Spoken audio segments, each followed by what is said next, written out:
Hi there, welcome to Life in Momma-tone. I'm your host, Annette Jennings. Today, something so easy. You can do it for Mother's Day or birthdays, whatever. It's very quick too. We're doing apricots dipped and rolled. We'll use dried apricots, some dark chocolate which will melt, and some shelled pistachios which we'll be crushing.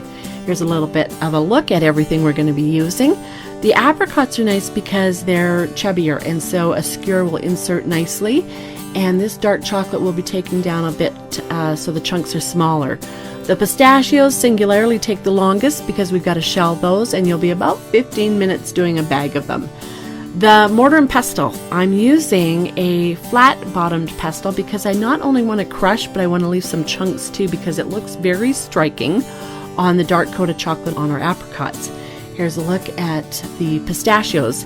Now the pot of water that I've got on the stove is going to get boiling, and I wanted a lot in there because I didn't want to be fussing later by trying to add some water if I ran out when I was broiling. So I also use what I prefer is an all metal lid. I realize not everybody has one of those, but it works perfectly.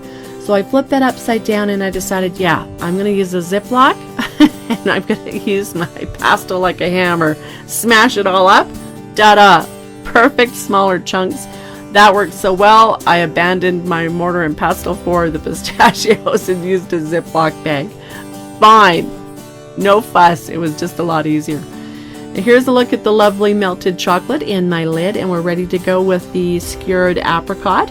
We just give that a good coating and then just tap it off on the side so you're taking off that excess chocolate.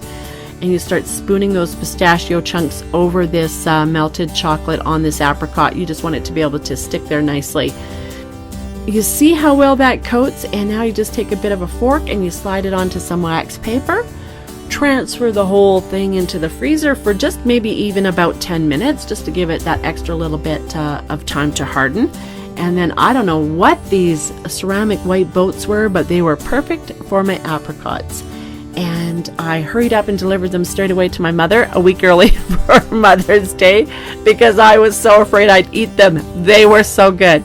And then Brian got a bunch for his birthday. That's it. And it just looks absolutely elegant, and it was just a wonderful bit of a dessert or a bit of a treat. And I think the kids can do it right along with you. Maybe not the chocolate part, but definitely can help you with smashing things in Ziploc bags and drizzling the apricots with some pistachios. I think that would be a whole lot of fun for them. I hope that you'll join me again tomorrow for Life in Momma-tone. I'm your host, Annette Jennings. Have a great day.